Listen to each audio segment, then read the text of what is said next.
ബിസ്മില്ലാഹിർ റഹ്മാനിർ റഹീം. അൽഹംദുലില്ലാഹ് വസ്സലാത്തു വസ്സലാമു അലാ റസൂലിൽ അമീൻ വഅലാ ആലിഹി വഅസ്ഹാബിഹി അജ്മഈൻ. അമ്മാ ബഅദ്. അസ്സലാമു അലൈക്കും വറഹ്മത്തുള്ളാഹി വബറകാതുഹു.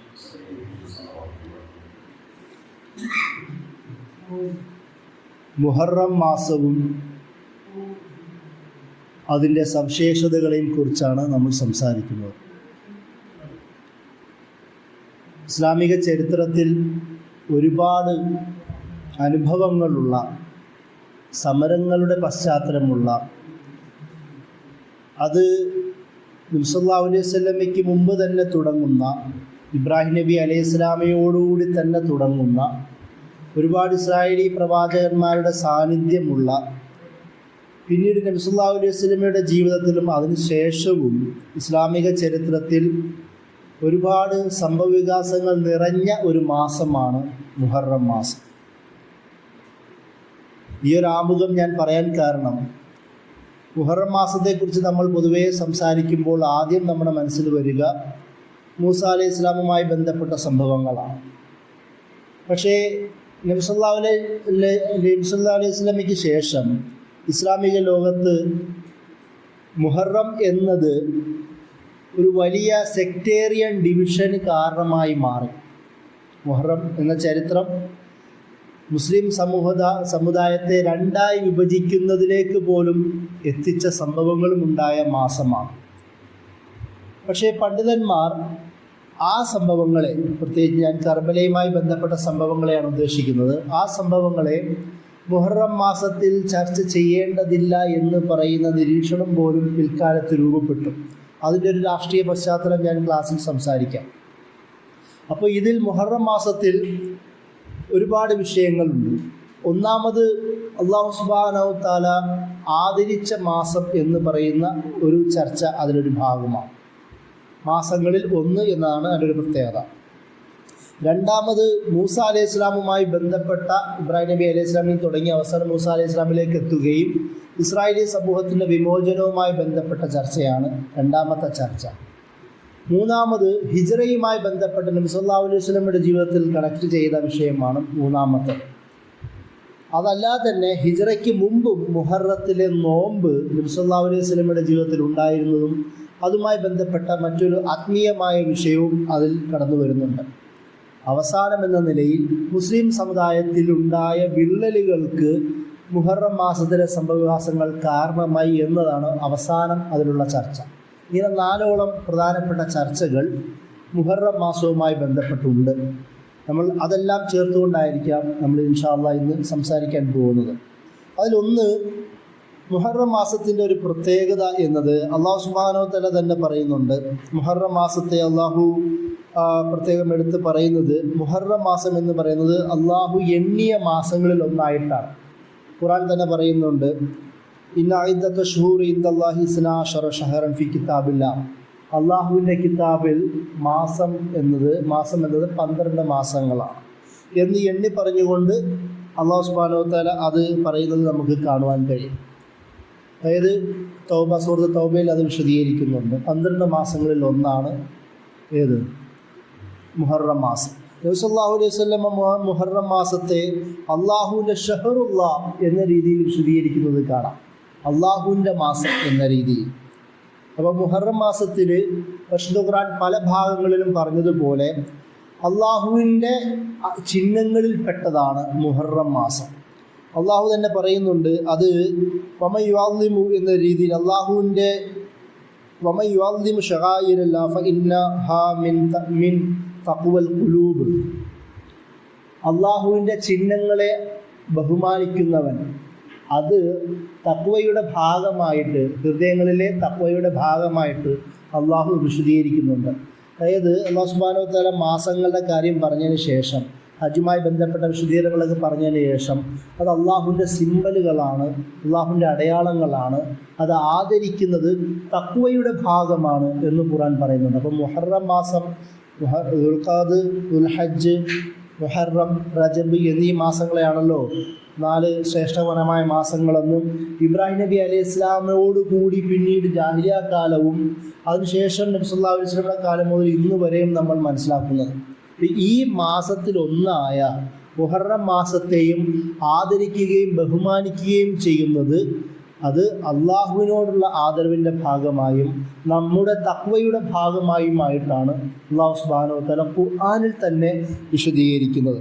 അതുപോലെ തന്നെ അള്ളാഹു സൂറ മാഇദയിൽ പ്രത്യേകം എടുത്ത് പറയുന്നുണ്ട്, യാ അയ്യുഹല്ലദീന ആമനൂ ലാ തുഹില്ലു ശആഇറല്ലാഹ് വല ശഹ്റുൽ ഹുറും, അതായത് വല ശഹ്റുൽ ഹറാം. അള്ളാഹു സുബ്ഹാനഹു വ തആല പറയുന്നുണ്ട്, അള്ളാഹുവിൻ്റെ ചിഹ്നങ്ങളെ നിങ്ങൾ അവമതിക്കരുത്, അള്ളാഹുവിൻ്റെ മാസങ്ങളെയും പവിത്രമാക്കപ്പെട്ട ഈ 4 മാസങ്ങളെയും നിങ്ങൾ അവമതിക്കാൻ പാടില്ല എന്ന് വിശ്വാസികളെ വിളിച്ചുകൊണ്ട് പറയുന്നുണ്ട്. ഇതാണ് പരിശുദ്ധ ഖുർആൻ മുഹറം മാസത്തെക്കുറിച്ച് ഖുർആനിൽ പ്രത്യേകമായി എടുത്തു പറയുന്നത്. അതുകൊണ്ട് തന്നെ നമ്മൾ മനസ്സിലാക്കേണ്ടത് മുഹറം മാസം അതിൻ്റെ ചർച്ച ഖുർആനിൽ നിന്ന് തന്നെയാണ് തുടങ്ങുന്നത്. ആ ഒരു ബോധത്തോടു കൂടിയിട്ടാവണം മുഹറം എന്ന് പറയുന്ന മാസത്തിൻ്റെ പ്രത്യേകതകളും അതുമായി ബന്ധപ്പെട്ടുള്ള ചരിത്രത്തെക്കുറിച്ചുള്ള പ്രാധാന്യവും നമ്മൾ മനസ്സിലാക്കിയെടുക്കേണ്ടത്. ഈ ഒരു പശ്ചാത്തലത്തിൽ നിന്നുകൊണ്ടാണ് നബി സല്ലല്ലാഹു അലൈഹി വസല്ലമ പറയുന്നുണ്ട്, ഈ മുഹറം മാസത്തിൽ നോമ്പെടുക്കുന്നതിൻ്റെ പ്രത്യേകതകൾ. അത് ഒരു വർഷത്തെ മുഴുവൻ നോമ്പ്, ആ ഒരു നോമ്പെടുക്കുന്നതോടുകൂടി ഒരു വർഷത്തെ മുഴുവൻ തെറ്റുകുറ്റങ്ങളൊക്കെ അള്ളാഹു പുറത്തു തരുന്നു എന്ന രീതിയിലൊക്കെ നിരവധി ഹദീസുകളുണ്ട്. ഞാൻ നേരത്തെ പറഞ്ഞതുപോലെ മുഹറം മാസത്തെ നബി സല്ലല്ലാഹു അലൈഹി വസല്ലമ ഷഹറുല്ലാഹ്, അള്ളാഹുവിൻ്റെ മാസം എന്ന് എടുത്ത് പറഞ്ഞതുപോലെ ഒരുപാട് ഹദീസുകൾ വേറെയും നമുക്ക് കാണുവാൻ കഴിയും. ഇതുമായി തന്നെ ചേർത്ത് മനസ്സിലാക്കുന്ന ഒരു കാര്യമാണ്, മുഹറവുമായി ബന്ധപ്പെട്ട് പരിശുദ്ധ നബി സല്ലല്ലാഹു അലൈഹി വസല്ലം 4 രീതികളിൽ മുഹറം മാസത്തോട് സമീപിച്ചതായി നമുക്ക് കാണാം. അതായത് മക്കയിൽ നിന്നുകൊണ്ട് തന്നെ ജാഹിലി കാലങ്ങളിലും നബി സല്ലല്ലാഹു അലൈഹി വസല്ലമ അതിന് മുമ്പ് തന്നെ എന്ത് ചെയ്തിരുന്നു, മക്കയിൽ നിന്നുകൊണ്ട് തന്നെ നോമ്പെടുത്തതായി ചരിത്രമുണ്ട്. ആയിഷ റളിയല്ലാഹു അൻഹ റിപ്പോർട്ട് ചെയ്യുന്ന ആ ഹദീസിൽ അത് വിശദീകരിക്കുന്ന കാണുവാൻ കഴിയും. പിന്നെ നബി സല്ലല്ലാഹു അലൈഹി വസല്ലമ മദീനയിലേക്ക് എത്തുമ്പോഴാണ് യഹൂദരും നോമ്പെടുക്കുന്നതായിട്ട് അറിയുന്നതുമായി ബന്ധപ്പെട്ടുള്ള ഹദീസുകളുള്ളത്. അതായത് മദീനയിൽ ചെന്നതിന് ശേഷമല്ല, മുഹറം മാസത്തിൽ മക്കയിൽ നിന്നുകൊണ്ട് തന്നെ നോമ്പെടുത്തതായും ആയിഷ റളിയല്ലാഹു അൻഹയുടെ ഹദീസിൽ നമുക്ക് കാണുവാൻ കഴിയും. അതായിരുന്നു ഒന്നാമത്തെ ഘട്ടം. രണ്ടാമത്തെ ഘട്ടം നബി സല്ലല്ലാഹു അലൈഹി വസല്ലമ മദീനയിലെത്തുന്നു. മദീനയിലെത്തുമ്പോൾ നമുക്കറിയാം അവിടെ ബഹുഭൂരിപക്ഷം യഹൂദരാണ്. അവരുമായി നബി സല്ലല്ലാഹു അലൈഹി വസല്ലമ സഹീഫ അൽ മദനി എന്നറിയപ്പെടുന്ന മദീന ചാർട്ടർ എന്ന പേരിൽ മദീനയുടെ കോൺസ്റ്റിറ്റ്യൂഷൻ തയ്യാറാക്കുന്നു. അതിൽ ബഹുഭൂരിപക്ഷം യഹൂദരായതുകൊണ്ടും അവരോട് ആ ഒരു സമയങ്ങളിൽ വല്ലാത്ത പിണക്കങ്ങളും പ്രശ്നങ്ങളും ഇല്ലാതിരുന്ന ഒരു പശ്ചാത്തലമായതുകൊണ്ടും അവരോട് സന്ധികൾ നിറഞ്ഞു നിൽക്കുന്ന ഒരു കാലമായതുകൊണ്ടും നബി സല്ലല്ലാഹു അലൈഹി വസല്ലമ അവരോട് പരമാവധി ചേർന്ന് നിൽക്കുന്ന രീതികളായിരുന്നു ആദ്യഘട്ടങ്ങളിൽ സ്വീകരിച്ചത്. അതായത് അവർ പിന്നീട് പ്രശ്നങ്ങൾ ഉണ്ടാക്കുന്ന പശ്ചാത്തലത്തെക്കുറിച്ചല്ല, ആദ്യഘട്ടങ്ങളിൽ ആ ഒരു സമയത്ത് അപ്പോഴാണ് അവർ നോമ്പെടുക്കുന്നതായിട്ട് അറിയുന്നതും. നബി സല്ലല്ലാഹു അലൈഹി വസല്ലമ പറയുന്നു, അവരെക്കാൾ അർഹർ നാമാണ്, എൻ്റെ സഹോദരനാണ് മൂസ അലൈഹി സ്വലാം എന്നൊക്കെ രീതിയിൽ വിശദീകരിക്കുന്നതും. അങ്ങനെ ആശുറ നോമ്പ് നബി സല്ലല്ലാഹു അലൈഹി വസല്ലമ അവിടെ വെച്ച് എടുക്കുന്നത് നമുക്ക് കാണാം. ആ ഒരു സമയങ്ങളിലൊക്കെയും റമളാൻ നോമ്പ് നിർബന്ധമായിരുന്നില്ല. അതുകൊണ്ട് നബി സല്ലല്ലാഹു അലൈഹി വസല്ലമ ഈ ഒരു കാലഘട്ടങ്ങളിലെല്ലാം എല്ലാവരോടും തീർച്ചയായും എടുക്കേണ്ട നോമ്പ് എന്ന തരത്തിലാണ് റമളാൻ മാസം ഈ മുഹറം നോമ്പിനെ കുറിച്ച് എല്ലാവരെയും പഠിപ്പിച്ചിരുന്നത്. നിർബന്ധമാക്കുന്ന ആ ഒരു പൊസിഷനാണ് ഉണ്ടായിരുന്നത്. ഒന്ന് ആലോചിച്ച് നോക്കുക, ഒരു സുന്നത്ത് നോമ്പ് നബി സല്ലല്ലാഹു അലൈഹി വസല്ലമ അത് നിർബന്ധമാക്കിയിരുന്നു എന്നുള്ളൊരു ചരിത്രവും കൂടി അതിൻ്റെ പുറകിലുണ്ടായിരുന്നു. അതിനാണ് ഈ മൂന്നാം ഘട്ടത്തിൽ റമളാൻ വരികയും റമളാനുമായി ബന്ധപ്പെട്ട ആയത്തിറങ്ങുകയും ആ റമളാൻ നോമ്പ് നിർബന്ധമാക്കി മാറ്റുകയും ചെയ്തതോട് കൂടിയിട്ടാണ് നബി സല്ലല്ലാഹു അലൈഹി വസല്ലമ ഈ നോമ്പിനെ ഇനി സുന്നത്താക്കുക, താല്പര്യമുള്ളവർ എടുത്താൽ മതി എന്ന തരത്തിലേക്ക് വിശദീകരിച്ചത്. അതാണ് ഈ മുഹറവുമായി ബന്ധപ്പെട്ടതിൻ്റെ മൂന്നാമത്തെ ഘട്ടം. നാലാമത്തെ ഘട്ടം, യഹൂദരുമായി ഒരുപാട് പ്രശ്നങ്ങളുണ്ടാവുന്നു, അവരുടെ പല സന്ധി ലംഘനങ്ങളും നടക്കുന്നു. നബി സല്ലല്ലാഹു അലൈഹി വസല്ലമയെ വധിക്കാൻ പലവട്ടം ശ്രമിക്കുന്നു. അഹ്സാബ് യുദ്ധങ്ങൾ പോലുള്ള സംഭവങ്ങളിൽ മുശ്രിക്കുകളുമായി ചേർന്നുകൊണ്ട് നബിക്കെതിരെ ഗൂഢാലോചനകളും വധശ്രമങ്ങളുമൊക്കെ നടക്കുന്നു, യുദ്ധത്തിന് തയ്യാറെടുക്കുന്നു. ആ ഒരു പശ്ചാത്തലത്തിലാണ് നബി സല്ലല്ലാഹു അലൈഹി വസല്ലമ അവരിൽ നിന്ന് മാറി നിൽക്കാനുള്ള ചില ശ്രമങ്ങൾ ഉണ്ടാകുന്നത്. അപ്പോഴാണ് ആ അവസാനത്തെ സംഭവം ഉണ്ടാകുന്നത്. നമ്മളെല്ലാവരും പറയുന്നത് നമുക്കറിയാവുന്നതുപോലെ നബി സല്ലല്ലാഹു അലൈഹി വസല്ലമ പറയുന്നു, അവരിൽ നിന്ന് വ്യത്യസ്തമായി താസുവ കൂടി ഞാൻ എടുക്കാൻ ആഗ്രഹിക്കുന്നു എന്ന് പറയുന്ന ഹദീസ് ഉണ്ടാകുന്നത് അപ്പോഴാണ്. അതായത് നബി സല്ലല്ലാഹു അലൈഹി വസല്ലമ പറയുന്നുണ്ട്, താസുവ കൂടി ഞാൻ എടുക്കാൻ ആഗ്രഹിക്കുന്നു. പക്ഷേ അതിനു മുമ്പ് നബി സല്ലല്ലാഹു അലൈഹി വസല്ലമ വഫാത്താവുന്ന സംഭവമാണ് പിന്നീട് ഉണ്ടാകുന്നത്. അപ്പോൾ മുഹറം നോമ്പിൻ്റെ ഒരു ചരിത്രം നിലനിൽക്കുന്ന ജാഹിലീ സംവിധാനങ്ങളിൽ നിന്ന് മാറി യാത്ര ചെയ്യുക എന്നതിൻ്റെയും കൂടി ഭാഗമാണ്. അതായത് അഹ്ലി കിതാബുകാരായ ആൾക്കാരുടെ രീതിയിൽ നിന്ന് മാറി തൻ്റേതായ ഒരു ഐഡൻറ്റിറ്റി രൂപീകരിക്കുക എന്നൊരു ചർച്ചയും കൂടി മുഹറം നോമ്പിലുണ്ട് എന്നും കൂടിയാണ് നമുക്ക് ആ സംഭവം പഠിപ്പിച്ചു തരുന്നത്. ഇസ്ലാമിലെ എല്ലാ ഇബാദത്തുകളുമാവട്ടെ, എല്ലാ അടയാളങ്ങളുമാവട്ടെ, എല്ലാത്തിലും ജാഹിലി സംവിധാനങ്ങളിൽ നിന്ന് മാറുന്ന ഒരു രീതിയുണ്ട്. നമസ്കാരങ്ങൾക്ക് നബി സല്ലല്ലാഹു അലൈഹി വസല്ലമ സ്വന്തം രീതിയെ സല്ലു കമാ റഅയ്തുമൂനി ഉസല്ലി, ഞാൻ നിസ്കരിക്കുന്ന പോലെ നിസ്കരിക്കാൻ പഠിപ്പിച്ചു. കാരണം ജാഹിലുകൾക്കിടയിലും അവരുടേതായ ചില നിസ്കാര രീതികളുണ്ടായിരുന്നു. കൈകൊട്ടയിലും ഒച്ചയും ബഹളവും ചിരട്ട കൊണ്ട് അടിക്കലൊക്കെ രീതികളുണ്ടായിരുന്നു. പല സംവിധാനങ്ങളും ആൾക്കാരെ വിളിച്ചു കൂട്ടുവാൻ തുണി കീറി ബഹളം വെക്കുന്ന രീതി ഉണ്ടായിരുന്നു. നബി സല്ലല്ലാഹു അലൈഹി വസല്ലമയാണ് തുണിയൊന്നും കീറാതെ സഫയുടെ മുകളിൽ കയറി വാ സ്വബാഹ എന്ന് വിളിച്ച് ആൾക്കാരെ ആകർഷിപ്പിച്ച്. എന്നുവെച്ചാൽ അന്നുണ്ടായിരുന്ന പല ജാഹിലി രീതികളിൽ നിന്നും വ്യത്യസ്തമായിട്ടാണ് ഇസ്ലാമിൻ്റെ എല്ലാ കാര്യങ്ങളും നബി സല്ലല്ലാഹു അലൈഹി വസല്ലമ പഠിപ്പിച്ചതെന്ന്. എന്നുവെച്ചാൽ ജാഹിലിയ സംവിധാനങ്ങളോട് യാതൊരു തരത്തിലുള്ള ബന്ധവും നമുക്കുണ്ടാവാൻ പാടില്ല എന്നും കൂടിയിട്ടാണ്.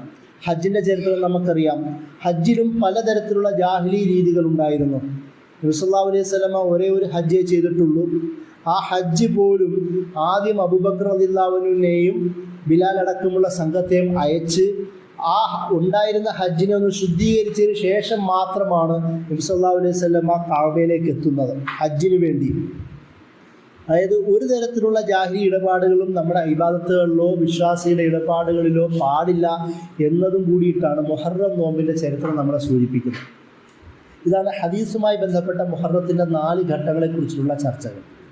പിന്നീട് നമ്മൾ അതിൻ്റെ മറ്റൊരു പ്രധാനപ്പെട്ട വിഷയമാണ് മൂസ അലൈഹി ഇസ്ലാമിൻ്റെ ചരിത്രത്തിലേക്ക് നമ്മളെ കൊണ്ടുപോകുന്നത്. മൂസ അലൈഹി ഇസ്ലാം ആരായിരുന്നു? നമ്മൾ മുഹറം നോമ്പിനെ കുറിച്ച് സംസാരിക്കുമ്പോൾ നബി സല്ലല്ലാഹു അലൈഹി വസല്ലമ പറയുന്നുണ്ടല്ലോ, അതായത് യഹൂദർ തന്നെ അവരെ രക്ഷിച്ചു കൊണ്ടുവന്ന ആ മുഹറം 10-ാം ദിവസത്തിൻ്റെ ഓർമ്മയ്ക്ക് വേണ്ടി നോമ്പെടുക്കുന്ന ഒരു ചരിത്രം അവർക്കുണ്ടായിരുന്നു. അത് നബി സല്ലല്ലാഹു അലൈഹി വസല്ലം അതിനേക്കാൾ അർഹൻ ഞങ്ങളാണെന്ന് പറഞ്ഞുകൊണ്ട് നോമ്പെടുക്കുന്ന സംഭവമാണ് നമുക്ക് ഹദീസുകൾ കാണുവാൻ കഴിയുന്നത്. എന്തുകൊണ്ടാണ് ആ ഒരു ഓർമ്മ നമുക്കും നിലനിർത്തേണ്ടി വരുന്നത്? ഇസ്ലാം പഠിപ്പിക്കുന്ന ഒരു കാര്യം അവിടെയാണ്. ഇസ്ലാം വിമോചനത്തിൻ്റെ മുഖമുള്ള ആശയമാണ്. ഒരു തരത്തിലുള്ള മർദ്ദനത്തെയും ഏകാധിപത്യത്തെയും സ്വേച്ഛാധിപത്യങ്ങളെയും അധികാര പ്രമത്തതയും ഇസ്ലാം അംഗീകരിക്കില്ല എന്നതിൻ്റെ അടയാളമാണ് മൂസ അലൈഹി ഇസ്ലാമിൻ്റെ ആ സംഭവവുമായി നമ്മളെ നബി സല്ലല്ലാഹു അലൈഹി വസല്ലമ കോർത്തിണക്കാൻ കാരണം. അതായത് ആ ദഅവത്തിൻ്റെ രീതി തന്നെ നോക്കുക. മൂസ അലൈഹി ഇസ്ലാം ആരായിരുന്നു? ഖുർആനിൽ തന്നെ പറഞ്ഞു കാണിക്കുന്നത് വളരെ ദേഷ്യപ്രകൃതമുള്ള ഒരാളായിട്ടാണ്. മൂസ അലൈഹി ഇസ്ലാം തന്നെ ആദ്യം അവിടുന്ന് രക്ഷപ്പെടുന്നത് ഒരാളെ ഇടിച്ചു കൊന്നതിന് ശേഷമാണ്. തൗബ ചെയ്യുന്നുണ്ട്, ഖുർആൻ അത് കാണിക്കുന്നുണ്ട്. പടച്ചോനെ ഞാൻ തെറ്റ് ചെയ്തു എന്ന രീതിയിൽ മൂസ അലൈഹി ഇസ്ലാം പറയുന്നുണ്ട്.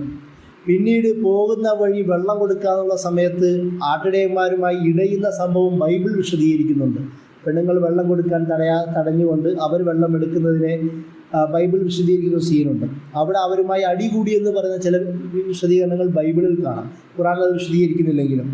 അങ്ങനെ ഒരു പ്രകൃതമായിരുന്നു. അതിനുശേഷം മൂസ അലൈഹി ഇസ്ലാം ഹിളറുമായി ബന്ധപ്പെട്ട പ്രവാചകത്വം ലഭിച്ച് ആ ഒരു സന്ദർഭത്തിൽ തൗറാത്ത് കൈക്കിട്ടി തിരിച്ചു വരുമ്പോൾ ഹാറൂൻ അലൈഹി ഇസ്ലാമിൻ്റെ ഏൽപ്പിച്ചിട്ടാണല്ലോ പോകുന്നത്.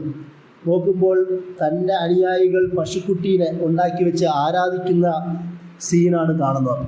കയ്യിലുള്ള ഏടുകൾ വലിച്ചെറിഞ്ഞ മൂസ അലൈഹി ഇസ്ലാമിനെയാണ് ഖുർആൻ കാണിക്കുന്നത്.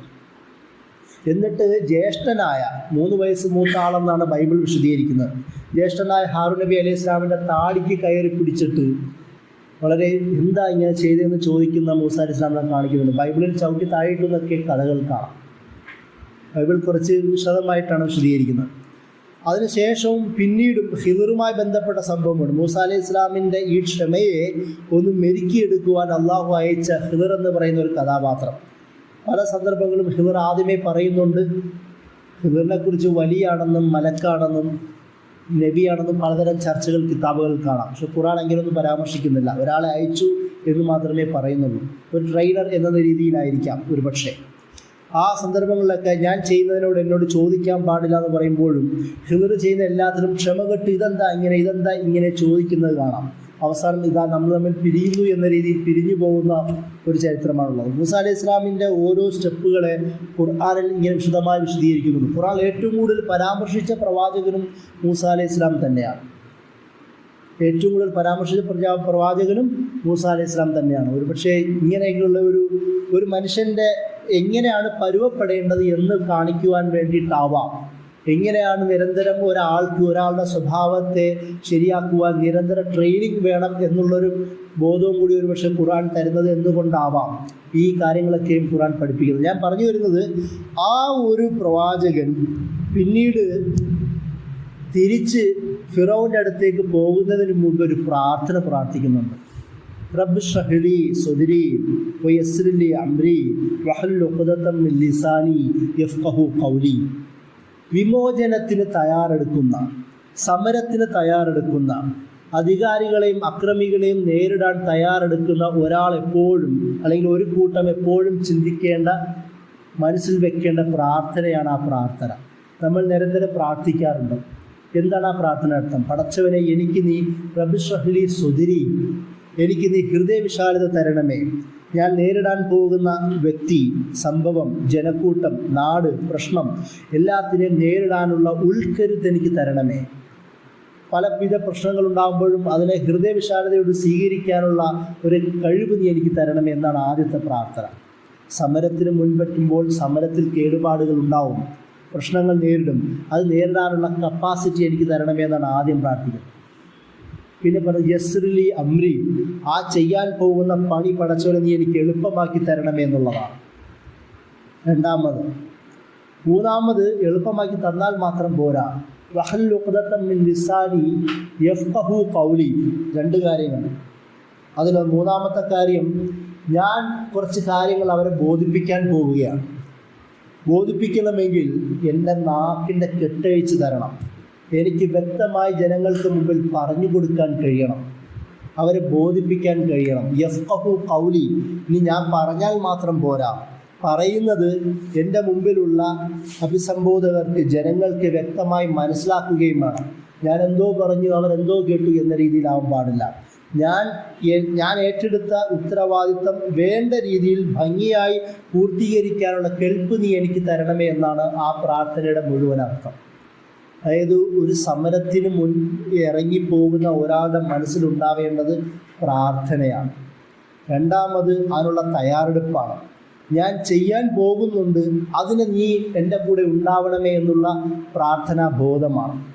ഈ പ്രാർത്ഥനാ ബോധത്തോടു കൂടിയിട്ടാണ് ഫിറൗൻ്റെ അടുത്തേക്ക് പോകുന്നത്. ആരായിരിക്കും ഫിറൗൻ? അന റബ്ബുക്കുമുൽ ആല, ഞാനാണ് നിങ്ങളുടെ ഏറ്റവും വലിയ റബ്ബ് എന്ന് പറഞ്ഞാൽ, എൻ്റെ അടിമകളാണ്, ഞാൻ വേണമെങ്കിൽ കൈയും കാലും വെട്ടി കുരിശിൽ തറയ്ക്കുമെന്ന് പറയുന്ന ആൾ. മൂസ അലൈഹി ഇസ്ലാമിനോട് എൻ്റെ കൊട്ടാരത്തിൽ തന്നെ വളർന്ന് എനിക്കെതിരെ സംസാരിക്കാൻ വളർന്നവനാണോ നീ എന്ന് ചോദിച്ച ഫിറൗൻ. അങ്ങനെ ഒരുപാട് കാര്യങ്ങൾ ഇവിടെ തന്നെ പറയുന്നുണ്ട്. ഹാമാനിനോട് പറയുന്നുണ്ട്, ഒരു ഏണി വെച്ചതാ, ഞാൻ മോളിൽ കയറി നോക്കട്ടെ, പടച്ചേൻ അവിടെ എവിടെയെങ്കിലും ഉണ്ടോ എന്ന് ഞാനൊന്ന് നോക്കട്ടെ എന്ന് ഹാമാനിനോട്, മന്ത്രിയായ ഹാമാനിനോട് പറയുന്ന ഫിറോൻ. ഇങ്ങനെ അഹങ്കാരത്തിൻ്റെ ഒരു പൂർണ്ണ രൂപമായ ആ ഫിറോൻ്റെ മുമ്പിലേക്ക് പോകുമ്പോൾ വിനയാനിതമായി സംസാരിക്കണം എന്നാണ് മൂസ അലൈഹി ഇസ്ലാമിനോടും ഹാറൂൻ നബി അലൈഹി ഇസ്ലാമിനോടും അള്ളാഹ് പറയുന്നത്. ഖൗലൻ ലയ്യിനായ, ലാളിത്യമുള്ള, വിനയ സ്വഭാവമുള്ള ഭാഷയിലായിരിക്കണം സംസാരിക്കേണ്ടത്. അതായത് എടുത്തു ചാടി പറയുമ്പോൾ ഒരു പക്ഷേ പരോക്ഷമായി വേണ്ടാത്ത അതിൻ്റെ കോൺസിക്വൻസും നിങ്ങൾ നേരിടേണ്ടി വരും. അതുകൊണ്ട് വളരെ തന്ത്രപൂർവം തന്നെയാണ്, എത്ര വലിയ മർദ്ദകനാണെങ്കിലും എത്ര വലിയ സ്വേച്ഛാധിപതിയാണെങ്കിലും സംസാരിക്കേണ്ടത് ഹിക്മത്തുള്ള ഭാഷയിലാവണം, ലാളിത്യമുള്ള ഭാഷയിലാവണം. ആ രീതിയിലാണ് പിന്നീടുള്ള സംവാദങ്ങളും ആ മത്സരങ്ങളുമൊക്കെ ഉണ്ടാവുന്നത്. അതേ സ്വഭാവത്തിൽ അതായത് അല്ലാഹു സുബ്ഹാനഹു വ തആലയുടെ കൽപ്പന അതേപടി അനുസരിച്ചുകൊണ്ടാണ് വലിയ ക്രുദ്ധനായ മൂസ അലൈഹി സ്വലാം ഫിറോന്റെ മുമ്പിൽ മാന്യമായി സംസാരിക്കുന്നത്. അതേ പക്ഷേ മാന്യതയോടുകൂടി എന്നാൽ പോലും ഒട്ടും ധൈര്യം ചോരാതെയും പറയുന്നുണ്ട്. ഫാർസിൽ മഅനാ ബനി ഇസ്രായേൽ എന്ന് രണ്ടുപേരും ഹാറൂൻ നബി അലൈഹി സ്വലാമും മൂസ അലൈഹി സ്വലാമും പറയുന്നതായി ഖുർആൻ പറയുന്നുണ്ട്. ബനി ഇസ്രായേൽ ഞങ്ങൾക്കിപ്പോൾ അയക്കി എന്ന് പറയുന്നൊരു കൽപ്പനയാണ് പറയുന്നത്. അർസിൽ, അയക്കി, മഅനാ ബനി ഇസ്രായേൽ, ഞങ്ങൾക്കൊപ്പം.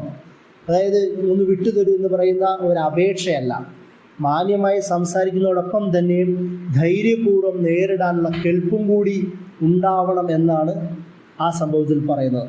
കാരണം നബി സല്ലല്ലാഹു അലൈഹി വസല്ലം പറയുന്നുണ്ട്, ഏറ്റവും വലിയ ജിഹാദ് ഏതാണ്?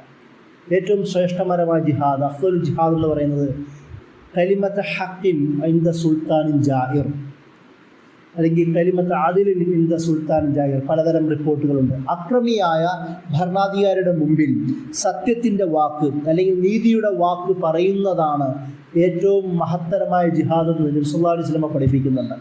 അത് ഈ സംഭവത്തോട് നമുക്ക് ചേർത്ത് വെക്കാൻ പറ്റും. അതായത് അവിടെ നീതിയുടെ വാക്ക, ഈ അടിമ, നീ കുറേ വർഷങ്ങളായി അടിമപ്പെടുത്തിയിരിക്കുന്ന ബനൂ ഇസ്രായേലികളെ ഞങ്ങൾക്കൊപ്പം അയക്കുക. നിങ്ങൾ അതിനു മുമ്പ് അറിയേണ്ട ഒരു സംഭവമുണ്ട്, എങ്ങനെയാണ് ഇസ്രായേലികൾ അടിമകളായി മാറിയത്. അവസാനം അവർക്കിടയിൽ ഉണ്ടായിരുന്ന ഭരണകർത്താവ് യൂസുഫ് അലൈഹി സ്വലാമായിരുന്നു. അദ്ദേഹവും അദ്ദേഹത്തിൻ്റെ യാക്കൂബ് അലൈഹി സ്വലാമിൻ്റെയും മക്കളെയും ഈജിപ്തിലേക്ക് കൊണ്ടുവരികയും അവിടെ ജീവിക്കുകയും കുറേ കാലം അവർ തന്നെ ഭരിക്കുകയും പിന്നെ അവർക്കിടയിൽ വന്ന വിള്ളലുകളും പ്രശ്നങ്ങളും കാരണം മറ്റൊരു ഖിബ്തികളായ കോപ്റ്റിക് എന്ന് പറയുന്ന മറ്റൊരു സമൂഹം ഉയർന്നു വരികയും അവർ ഒരു ദേശീയവാദം പോലെയാണ് ഉയർന്നു വരികയും വരത്തർ അന്ന് കരുതിയിരുന്ന ഇവരെ അടിച്ചമർത്തുകയും ഇവർ തന്നെ പിന്നീട് ഭരണാധികാരികളായി മാറുകയും പിന്നീട് ഇസ്രായേലികളെ അടിമകളാക്കി വെക്കുകയും ചെയ്യുന്ന ചരിത്രമാണ്. ആ അടിമ ജനവിഭാഗത്തിലാണ് മൂസ അലൈഹി സ്വലാം ജനനം കൊള്ളുന്നത്. നിങ്ങൾ ആലോചിച്ച് നോക്കുക, അധികാരിയുടെ കൊട്ടാരത്തിൽ തന്നെ അധികാരത്തെ ഇല്ലാതാക്കാൻ പോകുന്ന ഒരു പുത്രൻ, ഒരാൾ വളർന്നു വലുതാവുന്ന ചരിത്രമാണ് മൂസ അലൈഹി സ്വലാമിൻ്റെ ചരിത്രം. ഇസ്രായേലി കുടുംബത്തിൽ ജനിച്ച് കൊട്ടാരത്തിൽ വളരുന്ന രാജകുമാരനായി വളരുന്ന ചരിത്രമാണ് മൂസ അലൈഹി സ്വലാമിൻ്റെ ചരിത്രം. എങ്ങനെയാണ് അല്ലാഹു സുബ്ഹാനഹു വ തആല അധികാരത്തെ നീക്കാനുള്ള തന്ത്രങ്ങൾ മെനയുന്നത് നോക്കുക. ആ മൂസ അലൈഹി സ്വലാം അവിടുന്ന് രക്ഷപ്പെടുകയും പിന്നീട് അങ്ങോട്ട് തന്നെ തിരിച്ചു വരികയും അവസാനം അയാളെ തന്നെ ഇല്ലാതാക്കുകയും ആ സമൂഹത്തിൻ്റെ നേതൃത്വത്തിലേക്ക് എത്തുകയും ചെയ്ത ചരിത്രമാണല്ലോ മൂസ അലൈഹി സ്വലാമിൻ്റെ ചരിത്രം. അതായത് അവിടുന്ന് രക്ഷപ്പെടുത്തിക്കൊണ്ടുപോയി കടൽ പിളർന്ന് അള്ളാഹുവിൻ്റെ വിശ്വാസത്തിൻ്റെ പേരിൽ, അള്ളാഹുവിൻ്റെ സഹായത്തിൻ്റെ പേരിൽ കടൽ പിളർന്ന് കൊണ്ടുപോകുന്ന ആ നിമിഷമാണ് ആഷുറ എന്ന പേരിൽ ആ മുഹറം 10 ദിവസമായി അറിയപ്പെട്ടത്. അപ്പം ഈ തരത്തിലുള്ള ഒരു അള്ളാഹുവിനോടുള്ള സമർപ്പണം, അള്ളാഹുവിനുള്ള വിശ്വാസം, സമരബോധം, ധീരത, സ്ഥൈര്യം എല്ലാം നമുക്ക് മുഹറത്തിലെ ഈ ആഷുറ ദിവസത്തിൻ്റെ ചരിത്രത്തിൽ മാത്രം നമുക്ക് കാണാം. നബി സല്ലല്ലാഹു അലൈഹി വസല്ലമയും തൻ്റെ ജീവിതത്തിലേക്ക് ഇത് പറിച്ചു നടന്നത് കാണാം. എന്തൊക്കെ ഓഫറുകളാണ് നബി സല്ലല്ലാഹു അലൈഹി വസല്ലം മുമ്പിൽ വന്നത്. ആ ഓഫറുകളൊക്കെ തട്ടിക്കളഞ്ഞതായിട്ടല്ലേ ഖുർആൻ പറയുന്നത്. അതുമാത്രമല്ല പലതരത്തിലും നബി സല്ലല്ലാഹു അലൈഹി വസല്ലം തന്നെ പറയുന്നുണ്ട്, താങ്കൾക്ക് ഈ പറയുന്ന ആൾക്കാരുടെ വിഷമങ്ങളൊക്കെ ഉണ്ടെന്ന് എനിക്കറിയാം, പക്ഷേ അടിയുറച്ച് നിൽക്കുക എന്ന് ഖുർആൻ പല ഭാഗങ്ങളിലും പറയുന്നുണ്ട്. ഒരുപാട് അക്രമങ്ങൾ നേരിടുമ്പോൾ നബി സല്ലല്ലാഹു അലൈഹി വസല്ലമയെ ആശ്വസിപ്പിച്ചുകൊണ്ട് എത്രയോ സൂറത്തുകൾ ഇറങ്ങി. അലം നശ്റഹ് ലക സദ്റക, നബി സല്ലല്ലാഹു അലൈഹി വസല്ലമയെ ഈ പീഡനങ്ങൾ ഉണ്ടാകുമ്പോൾ ആശ്വസിച്ചിറങ്ങിയ സൂറത്തുകളിലൊന്നാണ്. നബിയെ, താങ്കൾക്ക് ഞാൻ ഹൃദയവിശാലത തന്നില്ലേ? ഭീഷണി നേരിടാൻ പോകുന്ന മൂസ അലൈഹി സ്വലാം പ്രാർത്ഥിച്ചതും റബ്ബി ഇശ്റഹ് ലി സദ്രി എന്നായിരുന്നു. നബി സല്ലല്ലാഹു അലൈഹി വസല്ലമ ഭീഷണി നേരിടുന്ന നബി സല്ലല്ലാഹു അലൈഹി വസല്ലമയ്ക്ക് അള്ളാഹു ആശ്വാസം നൽകുന്നത് അലം നശ്റഹ് ലക സദ്റക, താങ്കളുടെ ഹൃദയം ഞാൻ വിശാലമാക്കി തന്നില്ലേ എന്ന് പറഞ്ഞുകൊണ്ടായിരുന്നു. ആ ബന്ധം നിങ്ങൾ നോക്കുക. ഭീഷണികളെ നേരിടണമെങ്കിൽ ഹൃദയവിശാലത വേണം. സൂറത്തുൽ ളുഹയിൽ തന്നെ അതല്ലേ നമ്മളെ പ്രധാനമായും കാണിക്കുന്നത്. അതായത് തങ്ങളെ ബുദ്ധിമുട്ടിക്കുന്ന, ഉപദ്രവിക്കുന്ന ആ ജനസമൂഹത്തിന് തന്നെയും അവരോടും കാരുണ്യബോധമുള്ളവരായി മാറണമെന്നാണ് സൂറത്തുൽ ളുഹ പഠിപ്പിക്കുന്നത്. ഫഅമ്മൽ യതീമ ഫലാ തഖ്ഹർ ഫഅമ്മസ് സായില ഫലാ തൻഹർ, മക്കി സൂറത്താണ്. അതായത് യത്തീമുകളായ മുസ്ലിങ്ങളെ യത്തീമെന്നോ മുസ്ലിങ്ങൾ ചോദിക്ക് വരുന്നവരെന്നോ എന്നതിൻ്റെ അർത്ഥം, ശത്രുക്കളിൽ നിന്ന് തന്നെ ആര് താങ്കളെടുത്ത് വന്നാൽ പോലും അവരെയും മാറ്റിയകറ്റാൻ പാടില്ല. ഒരാളെ സഹായിക്കാൻ അത് മുസ്ലിങ്ങൾ ആരെങ്കിലും ഉണ്ടെന്ന് പരതി സഹായിക്കുക എന്ന അർത്ഥത്തിലല്ല സൂറത്തുൽ ളുഹ പഠിപ്പിക്കുന്നത്. ശത്രുവായ ആളാണെങ്കിൽ പോലും, ആശയപരമായി എതിരാളിയാണെങ്കിൽ പോലും സഹായ സാഹചര്യം ഉണ്ടാകുമ്പോൾ അവരെ സഹായിക്കണം. ആലോചിച്ച് നോക്കുക, നബി സല്ലല്ലാഹു അലൈഹി വസല്ലം മക്കയിൽ നിന്ന് ഹിജ്റ ചെയ്ത് മദീനയിലേക്ക് പോകുന്നു. ആ ഹിജ്റ സംഭവിക്കുന്നതും മുഹറം മാസത്തിലാണ്, മുഹറം 1-ലാണ്. അതുകൊണ്ടാണ് ഹിജ്രി മാസത്തിൻ്റെ കണക്ക് പോലും അത് തുടങ്ങുന്നത് ഉമർ റളിയല്ലാഹുവിൻ്റെ കാലത്താണ്. ഉമർ റളിയല്ലാഹു ഹിജ്രി കലണ്ടർ രൂപീകരിക്കുന്നത് നബി സല്ലല്ലാഹു അലൈഹി വസല്ലമയുടെ ഹിജ്റയുടെ അടിസ്ഥാനത്തിലാണ്. അത് മുഹറത്തിലാണ് തുടങ്ങിയത് കൊണ്ട് എന്നാൽ നമുക്ക് മുഹറം മുതൽ ഹിജ്രി കലണ്ടർ രൂപീകരിക്കേണ്ടെന്നാണ് ഉമർ റളിയല്ലാഹു തീരുമാനിക്കുന്നത്. ഈ ഹിജറ ചെയ്തത് പോലും മുഹറം മാസത്തിൽ. അതാണ് ഞാൻ പറഞ്ഞത്, നബി സല്ലല്ലാഹു അലൈഹി വസല്ലം ജീവിതത്തിലേക്ക് പോലും മുഹറം മാസം രാഷ്ട്രീയപരമായി വലിയ ബന്ധമുണ്ട്. ഹിജറ നടക്കുന്നത് പോലും മുഹറം മാസത്തിലാണ്. നമ്മുടെ കലണ്ടർ രൂപീകരിക്കുന്നത് പോലും ഉമർ റളിയല്ലാഹുവിൻ്റെ കാലത്താണ്. അത് മുഹറം മാസത്തിൻ്റെ അടിസ്ഥാനത്തിൽ, അതായത് മുമ്പേ മാസങ്ങൾ ഉണ്ടെങ്കിൽ പോലും നമുക്ക് സ്വന്തമായ ഒരു ഐഡൻറ്റിറ്റി രൂപീകരിക്കണം. ആ ഒരു ഓർമ്മ ഉണ്ടാവേണ്ടത് നബിയുടെ ഹിജ്റയിൽ നിന്ന് തന്നെ തുടങ്ങട്ടെ. അത് മുഹറത്തിലൊന്നാണ്. അങ്ങനെയാണ് നമുക്ക് മുഹറത്തിൻ്റെ ഹിജ്രി കലണ്ടർ എന്ന രീതിയിൽ ചരിത്രം പോലും ഉണ്ടാവുന്നത്. ആ ഹിജ്റ ചെയ്ത് നബി സല്ലല്ലാഹു അലൈഹി വസല്ലം മദീനയിലെത്തിയതിനു ശേഷം പിന്നീട് മക്കയിൽ വലിയ വരൾച്ച സംഭവിക്കുന്നുണ്ട്. നബി സല്ലല്ലാഹു അലൈഹി വസല്ലം സഹാബികളോട് ചോദിക്കുന്നു, ആരുണ്ട് അവരെ സഹായിക്കാൻ? ആരെ? അടിച്ചോടിച്ച ജനതയെ സഹായിക്കാൻ. ഉസ്മാൻ റളിയല്ലാഹു അൻഹുവിൻ്റെ വലിയൊരു കാരവാൻ കച്ചവടം കഴിഞ്ഞ് തിരിച്ചു വരുമ്പോൾ ഉസ്മാൻ റളിയല്ലാഹു അൻഹു ഞാനുണ്ട് എന്ന് ഏറ്റെടുക്കുകയും ആ കാരവാനെ നേരെ തിരിച്ച് മക്കയിലേക്ക് പറഞ്ഞു വിടുകയും ചെയ്തു. അതായത് ശത്രുക്കൾ പോലും സഹായിക്കുവാനുള്ള മനസ്സ് മുഹറത്തിൻ്റെ ഓർമ്മകളിലുണ്ട് എന്നാണ് ഞാൻ പറഞ്ഞത്. നമ്മളത് മനസ്സിലാക്കേണ്ടതുണ്ട്. ഇത് ഈ ഒരു ചരിത്രത്തെ വെച്ചുകൊണ്ടാവണം ഇനി നമ്മൾ പിന്നോട്ട് പോവേണ്ടത്. മുഹറം എന്ന് പറയുന്നത് നബി സല്ലല്ലാഹു അലൈഹി വസല്ലമ മൂസ അലൈഹി ഇസ്ലാമിൻ്റെ ചരിത്രം എന്ന് മാത്രമല്ല തൻ്റെ ജീവിതത്തിലേക്ക് പോലും ബന്ധിപ്പിക്കുന്ന ഒരു ചരിത്രം നമുക്ക് കാണാം. അതിനുശേഷമാണ് ഈ ഒരു ബോധം കൊടുക്കുന്നത്. അതായത് ഇസ്ലാമിൻ്റെ മുസ്ലിങ്ങളുടെ പ്രധാന ഉത്തരവാദിത്വം എന്താണ്? ഒരു തരത്തിലുമുള്ള അധികാരത്തെ അല്ലെങ്കിൽ അധികാരപ്രമത്തത നമ്മൾ അംഗീകരിക്കില്ല എന്നാണ്. നബി സല്ലല്ലാഹു അലൈഹി വസല്ലമയുടെ പ്രമുഖനായ സഹാബിയാണ് റിബഈ ഇബ്നു ആമിർ റളിയല്ലാഹു അൻഹു. അദ്ദേഹത്തെ റുസ്തം ഭാഗത്തേക്ക് അയക്കുന്നുണ്ട്. അതായത് പേർഷ്യൻ സാമ്രാജ്യത്തിൻ്റെ പ്രധാന സൈനാധിപനാണ് അദ്ദേഹം. അദ്ദേഹത്തിൻ്റെ അടുത്ത് വളരെ ധൈര്യപൂർവ്വം, അതായത് അന്നത്തെ ഒരു രീതി അനുസരിച്ചിട്ട് പേർഷ്യക്കാരുടെ മുമ്പിൽ നേതാക്കന്മാരുടെ മുമ്പിൽ നെഞ്ചുയർത്തി ആരും പോവാറില്ല. തല കുമ്പിട്ടുകൊണ്ടേ അടുത്തേക്ക് പോകാറുള്ളൂ. കുതിരയിൽ തന്നെ കയറിക്കൊണ്ടാണ് കൊട്ടാരത്തിലേക്ക് റിബഈ ഇബ്നു ആമിർ കടന്നു ചെല്ലുന്നത്. അവിടുന്ന് ഇറങ്ങുകയും ഇത് കണ്ടിട്ട് ചോദിക്കും, നിങ്ങൾ ആരാണ്, എന്തിനാണ് വന്നത്? അപ്പോൾ ഒരു പ്രഭാഷണം അദ്ദേഹം നടത്തുന്നുണ്ട്. ഏറ്റവും പ്രധാനപ്പെട്ട ഇസ്ലാമിൻ്റെ സന്ദേശമാണ് ഇബ്താസന അല്ലാഹു ലി ഇഖ്റാജി മൻ യശാ മിൻ ഇബാദത്തിൽ ഇബാദി ഇലാ ഇബാദത്തില്ലാഹി വഹ്ദ. എന്തിനാണ് വന്നത് ചോദിക്കുമ്പോൾ അദ്ദേഹം പറയുന്നുണ്ട്, അള്ളാഹു ഞങ്ങളെ അടിമകളുടെ ഉടമത്വത്തിൽ നിന്ന് യഥാർത്ഥ ഉടമയുടെ അടിമത്തത്തിലേക്ക് ജനങ്ങളെ നയിക്കുവാനാണ് അള്ളാഹു ഞങ്ങളെ നിയോഗിച്ചിരിക്കുന്നത്. ഇസ്ലാമിൻ്റെ ആദ്യത്തെ കൺസെപ്റ്റാണ്. അതായത് ഈ ഫിറോൻ എന്ന് പറയുന്ന നാട്ടിലെ അടിമയായ, അള്ളാഹുവിൻ്റെ അടിമയായ, എന്നാൽ ഞാൻ വലിയ മുതലാളിയാണെന്ന് പറയുന്ന അയാളുടെ കയ്യിൽ നിന്നും ബനു ഇസ്രായേലുകളെ രക്ഷിച്ചു കൊണ്ടുപോയ ചരിത്രമാണ് ഇസ്ലാമിനുള്ളത്. അത് തന്നെയാണ് റിബഈ ഇബ്നു ആമിർ അൻസാരി അവിടെയും പറയുന്നത്. നിങ്ങൾ അടിമകളാണ്, അള്ളാഹുവിൻ്റെ അടിമകളാണ്, പക്ഷെ നിങ്ങൾ വലിയ മുതലാളിമാരായി നടിക്കുകയാണ്. നിങ്ങളുടെ കയ്യിൽ നിന്ന് യഥാർത്ഥ ഉടമയായ അള്ളാഹുവിൻ്റെ അടിമത്തത്തിലേക്ക് ജനങ്ങളെ നയിക്കുക എന്നതാണ് അതിനുവേണ്ടിയാണ് അള്ളാഹു ഞങ്ങളെ നിയോഗിച്ചിരിക്കുന്നത്. വമിൻ ജൗരിൽ അദിയാനി ഇല അദിലുൽ ഇസ്ലാം. രണ്ടാമതായി അദ്ദേഹം പറയുന്നത്, ഈ ഞങ്ങൾ ഉണ്ടാക്കിയിരിക്കുന്ന സകലവിധ ദീനുകളുടെയും അക്രമത്തിൽ നിന്ന് ഇസ്ലാമിൻ്റെ ദീനിലേക്ക് ജനങ്ങളെ, ഇസ്ലാമിൻ്റെ അതിരിലേക്ക്, നീതിയിലേക്ക് ജനങ്ങളെ നയിക്കുവാനാണ് അള്ളാഹു ഞങ്ങളെ നിയോഗിച്ചിരിക്കുന്നത്. അതാണ് രണ്ടാമത്തെ മുദ്രാവാക്യം. നമ്മൾ ദുൽമ് പറയുന്നവരോ ദുൽമ് ചിന്തിക്കുന്നവരോ ദുൽമ് പ്രവർത്തിക്കുന്നവരോ അല്ല. അതിനു വേണ്ടി ജീവിക്കുകയും പ്രവർത്തിക്കുകയും അതിനുവേണ്ടി ചിന്തിക്കുകയും ചെയ്യുന്നവരാണ് നാം. കാരണം ഖുർആൻ പലവട്ടം എടുത്ത് പറഞ്ഞിട്ടുണ്ട്, തആവനു അലൽ ബിർരി വത്തഖ്വ വലാ തആവനു അലൽ ഇസ്മി വൽ ഉദ്വാൻ. നമ്മളോട് പറയുന്നത് പൊതു നന്മയും തഖ്വയുടെയും കാര്യത്തിൽ നിങ്ങൾ എന്ത് സഹകരണവുമാവാം, പക്ഷേ കുറ്റത്തിൻ്റെയും പരസ്പരമുള്ള ശത്രുതയുടെയും കാര്യത്തിൽ ഒരു തരത്തിലുള്ള സഹകരണവും വിശ്വാസിൽ നിന്നുണ്ടാവാൻ പാടില്ല. കാരണം നമ്മൾ നീതിയുടെ ആൾക്കാരാണ്. വലാ യജ്രിമന്നകും ശനആനു ഖൗമിൻ അലാ അല്ലാ തഅദിലു. ആരോടെങ്കിലും നിങ്ങൾക്ക് എന്തെങ്കിലും കലിപ്പുണ്ട്, ഈറയുണ്ട്, ദേഷ്യമുണ്ടെന്ന് കരുതി നിങ്ങളെ അനീതി ചെയ്യുവാൻ പ്രേരിപ്പിക്കരുത്. അദിലു, നിങ്ങൾ നീതി പ്രവർത്തിക്കുക. കാരണം ഇസ്ലാം അനീതിയുടെ മതമല്ല, നീതിയുടെ മതമാണ്. ഇസ്ലാം കാരുണ്യത്തിൻ്റെ മതമാണ്. അതാണ് രണ്ടാമത് അദ്ദേഹം പറയുന്നത്.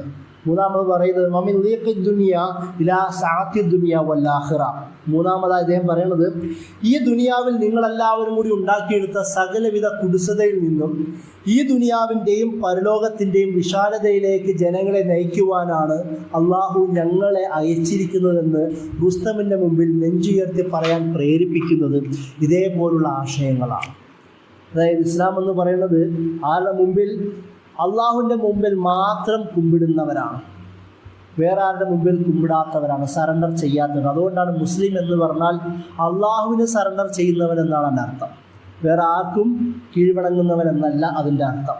അതുകൊണ്ട് ഈ ആശയങ്ങൾ, ഒന്ന്, ജനങ്ങൾ ഉണ്ടാക്കിയെടുത്ത അടിമത്തത്തിൽ നിന്ന് അള്ളാഹുവിൻ്റെ അടിമത്തത്തിലേക്ക് ജനങ്ങളെ ക്ഷണിക്കുക.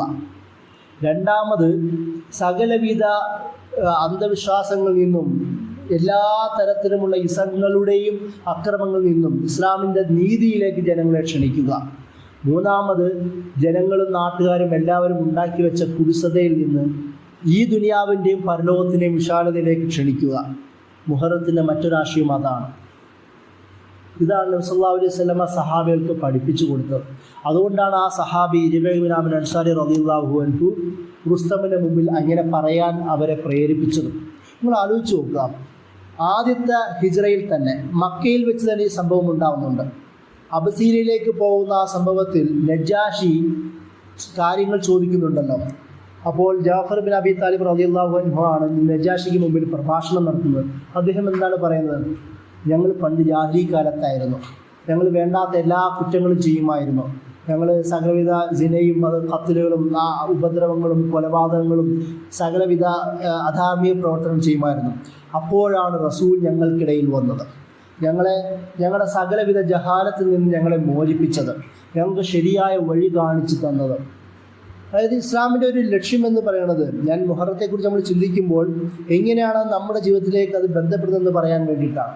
ഇസ്ലാമിൻ്റെ ലക്ഷ്യം എന്ന് പറയുന്നത് നമ്മളെ സകലവിധ ജാഹിലിയത്തിൽ നിന്നും രക്ഷിക്കുക എന്നതാണ്, നമ്മളെ സകലവിധ അടിമത്തത്തിൽ നിന്നും രക്ഷിക്കുക എന്നുള്ളതാണ്. ഖുർആൻ തന്നെ നബി സല്ലല്ലാഹു അലൈഹി വസല്ലമയെ കുറിച്ച് പറയുന്നത് എന്താണ്? വലയൻഹും ഇസ്റഹും വൽ അഗ്ലാൽ അല്ലത്തി കാന അലൈഹിം. അതായത് ജനങ്ങളെ ഞെരുക്കിയിരുന്ന ഭാരങ്ങളും ചങ്ങലകളും ഇറക്കി വെക്കുവാനാണ് അല്ലാഹു സുബ്ഹാനഹു വ തആല നബി സല്ലല്ലാഹു അലൈഹി വസല്ലമയെ അയച്ചതെന്ന് ഖുർആൻ പറയുന്നുണ്ട് സൂറത്തുൽ അഅറാഫിൽ.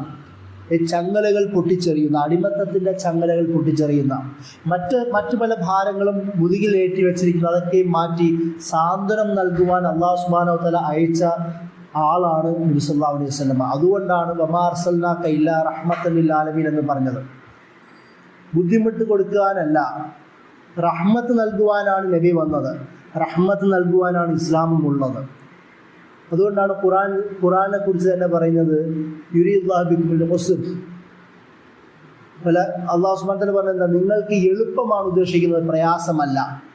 ഇന്ന ദീന യുസ്ർ. നബി സല്ലല്ലാഹു അലൈഹി വസല്ലം പറഞ്ഞു ഇസ്ലാം എളുപ്പമാണ്.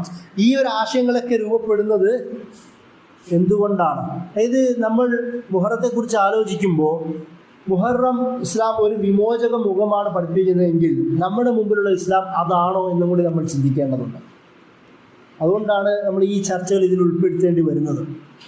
ഒരു കഥകൾ പറഞ്ഞുകൊണ്ട് അവസാനിപ്പിക്കുന്നതിനേക്കാളും അപ്പുറം മുഹറം നമ്മളിലേക്ക്, അല്ലെങ്കിൽ മുഹറം ഉൾക്കൊള്ളുന്ന ഇസ്ലാം നമ്മളിലേക്ക് എങ്ങനെ എഫക്റ്റ് ചെയ്യുന്നു എന്നും കൂടി നമ്മൾ ആലോചിക്കണം.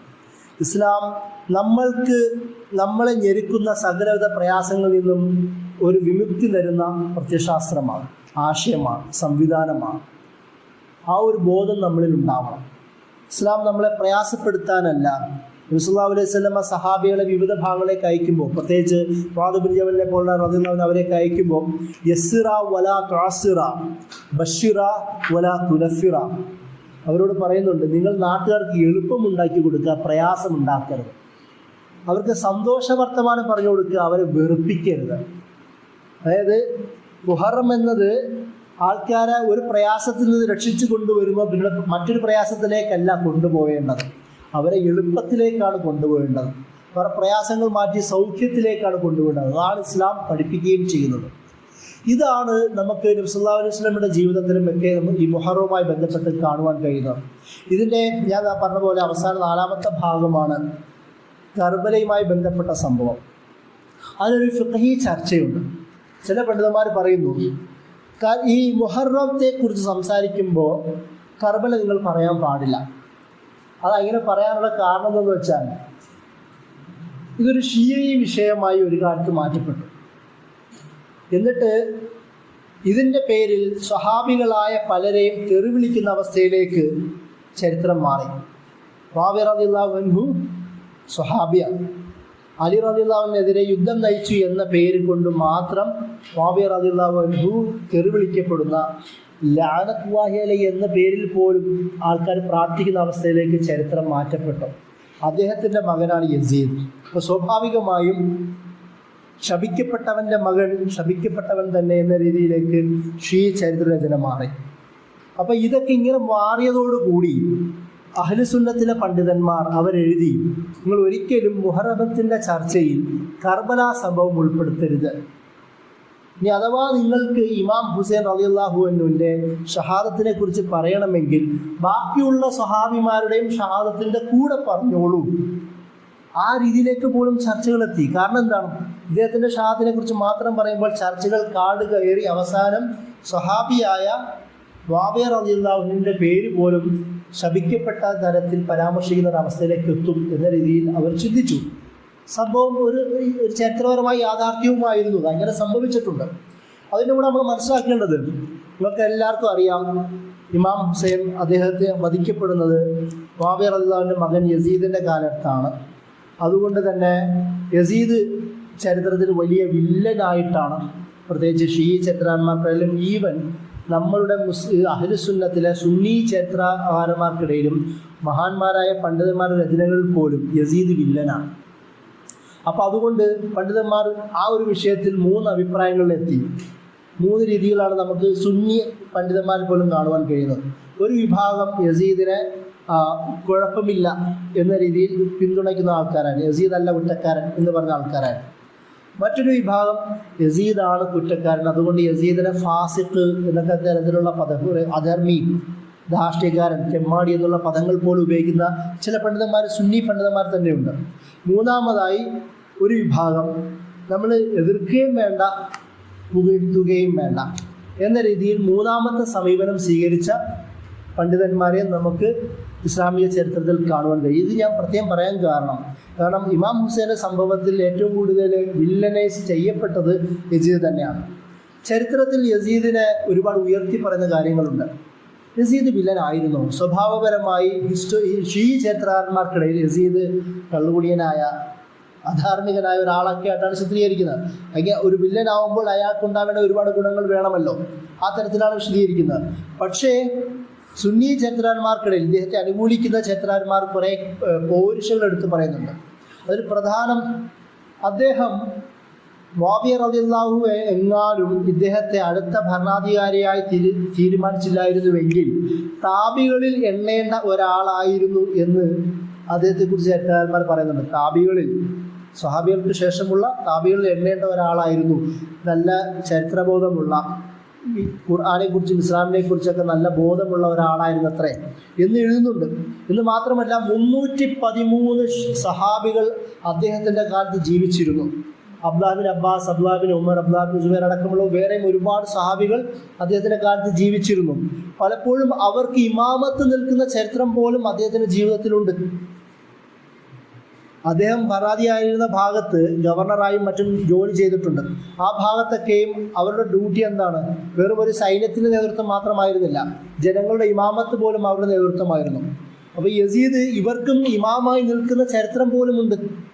എന്ന് മാത്രമല്ല, അതിലും സുപ്രധാനമായ ഒരു പോയിന്റ് യസീദിൻ്റെ പോരിഷയായി പറയുന്നത്, നമ്മൾ ഇസ്താംബൂളിൻ്റെ ചരിത്രം അറിയാം. 1453 കോൺസ്റ്റാന്റിനോപ്പിൾ പിടിച്ചെടുത്ത് സുൽത്താൻ മുഹമ്മദ് ഫാത്തി അത് ഇസ്താംബൂളായി പ്രഖ്യാപിക്കുന്നത്. അത് നബി സല്ലല്ലാഹു അലൈഹി വസല്ലമയുടെ ഒരു ഹദീസിലുണ്ട്. അതായത് അങ്ങോട്ട് പോകുന്ന സൈന്യം എത്ര മഹത്തരമായ സൈന്യമാണ്, അതിൻ്റെ അമീർ എത്ര മഹാനായ അമീറാണെന്ന് പറയുന്ന ഒരു പ്രവചനം നിലനിർത്തുന്നുണ്ട്. ആ പ്രവചനം സാക്ഷാത്കരിക്കാൻ വേണ്ടി ആദ്യമായി സൈനിക നടപടിയൊക്കെ തുടങ്ങുന്നത് പ്രധാനമായും മുആവിയ റളിയല്ലാഹുവിൻ്റെ കാലത്താണ്.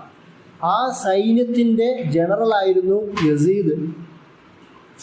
അതായത് നബി സല്ലല്ലാഹു അലൈഹി വസല്ലമ മഹത്തരമായ സൈന്യം എന്ന് പറഞ്ഞ സൈന്യത്തിൻ്റെ ജനറലായിരുന്നു യസീദ്. അപ്പോൾ അത്രയും പൗരുഷമുള്ള ഒരാളും കൂടിയിട്ടാണ് യസീദ്. എന്ന് മാത്രമല്ല, യസീദ് പോകുന്ന ആ സൈന്യത്തിൻ്റെ കൂടെ ഉണ്ടായിരുന്നു നബി സല്ലല്ലാഹു അലൈഹി വസല്ലമ ആദ്യമായി മദീനയിലെത്തിയപ്പോൾ അന്തിയുറങ്ങിയ വീടിൻ്റെ ഉടമ അബൂ അയ്യൂബ് അൻസാരി റളിയല്ലാഹു അൻഹു. അദ്ദേഹം രോഗബാധിതനും വയസ്സനുമായിരുന്നു. പക്ഷെ എന്നാലും നബി പറഞ്ഞ ആ സൈന്യത്തിൽ എനിക്കും പങ്കെടുക്കണം എന്ന പേരിൽ അദ്ദേഹവും പങ്കെടുക്കുകയും കോൺസ്റ്റാന്റിനോപ്പിളിൻ്റെ ആ മതിലിന് താഴെ അദ്ദേഹം മരണപ്പെടുകയും ചെയ്യുന്നുണ്ട്. അപ്പോൾ ഒരു ചരിത്രം പറയുന്നത് യസീദ് അദ്ദേഹത്തെ അവിടെ അടക്കുകയും എന്നിട്ട് യസീദ് അവരെ ഒരു മുന്നറിയിപ്പ് നൽകുന്നുണ്ട്, ഈ ഖബറിനെ എങ്ങാനും നിങ്ങൾ കേടുപാട് വരുത്തുകയാണെങ്കിൽ എൻ്റെ നാട്ടിലുള്ള നിങ്ങളുടെ ആൾക്കാരും ഭീഷണിയിൽ അകപ്പെടുന്നതാണ്. അതൊരു ഭീഷണി പോലും ചെയ്യുന്നതായി ചരിത്രത്തിൽ കാണാം. അതായത് അബൂ അയ്യൂബ് അൻസാരിയുടെ ഖബറിനെ മോശപ്പെടുത്തുന്നവർ അത് എൻ്റെ ദേഷ്യം വിദ്വേഷം വിളിച്ചു വരുത്തുന്നതാണ് എന്ന് അദ്ദേഹം പറയുന്നുണ്ട്. ഒന്നും പിന്നീട് സംഭവിച്ചില്ല. അബൂ അയ്യൂബ് അൻസാരി റളിയല്ലാഹുവിന്റെ ഖബർ ഇപ്പോൾ ഇസ്താംബൂളിലുണ്ട്. ഞാനിത് പറയാൻ കാരണം ഇങ്ങനെയൊക്കെ പോരിശയുള്ള ഒരാളും കൂടാണ് യസീദ്. അപ്പോൾ അതുകൊണ്ട് യസീദിന് എന്ത് ചെയ്യണം, നിങ്ങൾ തെറി വിളിക്കാനൊന്നും പോവണ്ട എന്നാണ് ചരിത്രം പറയുന്നത്. അത് മാത്രമല്ല, ഈ യൂറോപ്യൻ ഹിസ്റ്റോറിയൻസ് തന്നെ പറയുന്ന ചില ചരിത്ര നിമിഷങ്ങളുണ്ട്. ഹസൻ റളിയല്ലാഹു അൻഹുവിൻ്റെ കഴുത്ത് വെട്ടിക്കൊണ്ട് വന്ന് യസീദിൻ്റെ മുമ്പിലേക്ക് വെക്കുമ്പോൾ കൊണ്ടുവന്ന ആളോട് യസീദ് കയർക്കുന്ന ചരിത്രവും കാണാം. ഞാനിത് പറഞ്ഞിരുന്നില്ലല്ലോ, അവരെ ചെറുക്കുവാൻ മാത്രമേ ഞാൻ നിങ്ങളോട് പറഞ്ഞിരുന്നുള്ളൂ, കൊല്ലാൻ പറഞ്ഞിരുന്നില്ല എന്ന് പറയുന്ന സംഭവം പോലും ചരിത്രത്തിൽ രേഖപ്പെടുത്തപ്പെട്ടിട്ടുണ്ട്. അപ്പോൾ ഇതൊക്കെയും വെച്ചുകൊണ്ടാണ് നമ്മൾ ആ വിഷയത്തെ മനസ്സിലാക്കേണ്ടത്. അതുകൊണ്ട് ഒരുപക്ഷെ ഇമാം ഹുസൈൻ്റെ നിലപാടാണോ ശരി, യസീദിൻ്റെ നിലപാടാണോ ശരി എന്നതിനേക്കാളും അപ്പുറം ഈ ചരിത്രബോധം കൂടി നമുക്ക് വേണം. അതിൻ്റെ കൂടെയാണ് ഈ ഇമാം ഹുസൈൻ്റെ നിലപാട് ശരിയായിരുന്നോ എന്ന് ചില പണ്ഡിതന്മാർ ചർച്ച ചെയ്യുന്നുണ്ട്. ഇമാം ഹുസൈൻ്റെ തന്നെ മൂത്ത സഹോദരന്മാരിൽ ഒരാളാണ് മുഹമ്മദുൽ ഹനഫിയ. അലി റളിയല്ലാഹു അൻഹുവിന് ഹനഫിയക്കാരിയായ ഒരു സ്ത്രീയിലുണ്ടായ ഭാര്യയായിരുന്നു. അവരിലുണ്ടായ കുട്ടിയാണ് മുഹമ്മദ്. വലിയ പണ്ഡിതനും വലിയ താബി വിഭാഗത്തിൽപ്പെട്ട ഒരാളായിരുന്നു. അദ്ദേഹം ഹുസൈൻ റളിയല്ലാഹു അൻഹുവിനോട് പോകരുത് എന്ന് പോലും മുന്നറിയിപ്പ് നൽകിയിരുന്നു എന്നാണ് ചരിത്രം. കാരണം കൂഫക്കാർ വാക്ക് മാറിയവരാണ്, ഇനിയും വാക്ക് മാറും എന്ന് പറയുന്ന മുന്നറിയിപ്പ് നൽകിയിട്ടും അത് പരിഗണിക്കാതെ അവർ വിശ്വസിച്ച് പോയ ആളായിട്ടാണ് ഒരു വിഭാഗം സുന്നി ചരിത്രകാരന്മാർ പോലും ഹുസൈൻ റളിയല്ലാഹു അൻഹുവിനെ വിലയിരുത്തുന്നത്. ഓക്കെ, അതേസമയം ഹുസൈൻ റളിയല്ലാഹു അൻഹുവിൻ്റെ സ്വന്തമായ ഒരു കാഴ്ചപ്പാട് അഹ്ലു ബൈത്തിനോടും വളരെ തീക്ഷ്ണമായ ഭീകരമായ നിലപാട് സ്വീകരിക്കുന്ന, മുസ്ലിങ്ങളോട് വേണ്ടത്ര നല്ലൊരു നീതിപൂർവമായ നിലപാട് സ്വീകരിക്കാത്ത, ഒരു അധർമ്മം അല്ലെങ്കിൽ ആ ഒരു തരത്തിൽ ഒരു മോശമായ നിലപാട് സ്വീകരിക്കുന്ന യസീദിനോട് എതിരിടേണ്ടതുണ്ട് എന്ന ചിന്തയിലാണ് അദ്ദേഹത്തിനും അദ്ദേഹത്തിൻ്റെതായ ന്യായങ്ങളുമുണ്ട്. ഞാൻ പറയുന്നത് ഈ പലവിധ ന്യായങ്ങൾക്കിടയിലാണ് ഇസ്ലാമിക ചരിത്രമുള്ളത്.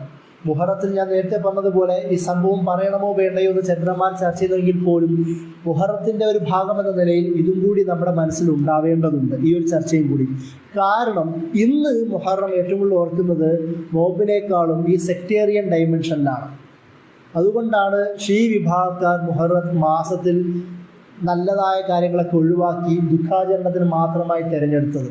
ആക്ച്വലി നബി സല്ലല്ലാഹു അലൈഹി വസല്ലം അത് പഠിപ്പിച്ചിട്ടില്ല, നമുക്ക് അതുമായി യാതൊരു ബന്ധമില്ലെങ്കിൽ പോലും ഇങ്ങനൊരു വിഷയവും അവർക്കിടയിലുണ്ട്. എന്ന് മാത്രമല്ല, എന്തുകൊണ്ടാണ് അവർ ദുഃഖാചരണം നടത്തുന്നത്? കാരണം കൂഫക്കാർ ഇമാം ഹുസൈനെ ആദ്യം വാഗ്ദാനം ചെയ്തു, ഞങ്ങൾ സഹായിക്കാമെന്ന്. അദ്ദേഹം എത്തുമ്പോഴത്തേക്ക് രാഷ്ട്രീയ സാഹചര്യം മാറിയെന്ന് മനസ്സിലാക്കി അവർ വാക്കു മാറുന്നു. അദ്ദേഹത്തിനും കുടുംബക്കാരും കൂട്ടക്കൊല ചെയ്യപ്പെടുന്നു. ഇതിൽ ഭിന്നരായ വേദന പൂണ്ട അവർ എല്ലാ വർഷവും എന്ത് ചെയ്യാൻ തുടങ്ങി? താസിയ, ദുഃഖാചരണം തുടങ്ങി. യാ ഹുസൈൻ എന്ന് വിളിച്ചുകൊണ്ട് ഞങ്ങൾ ചതിച്ചല്ലോ എന്നുള്ള ബോധത്തിൽ ദുഃഖാചരണം തുടങ്ങിയതിൻ്റെ ഒരു ബാക്കി പത്രമാണ് നമ്മൾ ഈ കാണുന്നതെല്ലാം. അപ്പോൾ അതുകൊണ്ട് ആ ഒരു ചരിത്രവും കൂടി ഇതിൻ്റെ പുറകിലുണ്ട്. അപ്പോൾ ഞാൻ പറഞ്ഞത്, ഇങ്ങനെ ഒരുപാട് വിഷയങ്ങളായി മുഹറം മുസ്ലിം സമൂഹത്തിൽ കണക്ട് ചെയ്യപ്പെടുന്നുണ്ട്. അപ്പം അതിൽ നോമ്പ് ബന്ധമാണ്, മൂസ അലൈഹി ഇസ്ലാമിൻ്റെ വിമോചനത്തിൻ്റെ ചരിത്രം ബന്ധമാണ്, നബി സല്ലല്ലാഹു അലൈഹി വസല്ലമയുടെ ഹിജ്റ അതുമായി ബന്ധപ്പെടുന്നു. മുഹറം എന്ന് പറയുന്നതിൻ്റെ ഒരു ഫർളായ നോമ്പിൽ നിന്ന് മാറി സുന്നത്തായ നോമ്പിലേക്ക് പോയ ഒരു ചരിത്രവും മുഹറം നോമ്പിലുണ്ട്.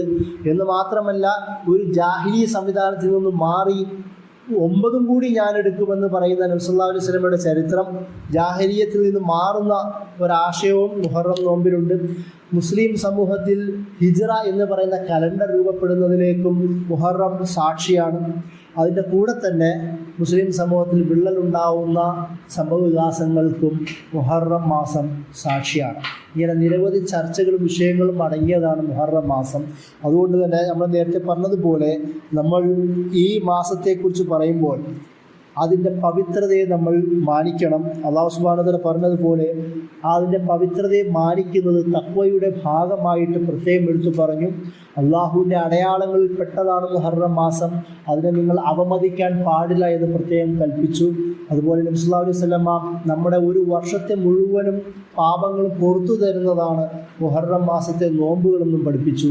ആ ബോധവും അതിൻ്റെ കൂടെ തന്നെ ഇസ്ലാമിൻ്റെ ഒരു വിമോചന മുഖവും, പിന്നെ ഞാൻ നേരത്തെ പറഞ്ഞതുപോലുള്ള കാരുണ്യവും സമരബോധവും സമർപ്പണവും എല്ലാം മുഹറം മാസത്തിലെ പ്രധാന ആശയങ്ങളാണ്. ഈ ഒരു ബോധത്തോടു കൂടിയിട്ടാവണം മുഹറം മാസത്തെ നമ്മൾ സമീപിക്കേണ്ടത്. വാഖിദ് ദഅ്വാനാ അൽഹംദുലില്ലാഹി റബ്ബിൽ ആലമീൻ. അസ്സലാമു അലൈക്കും.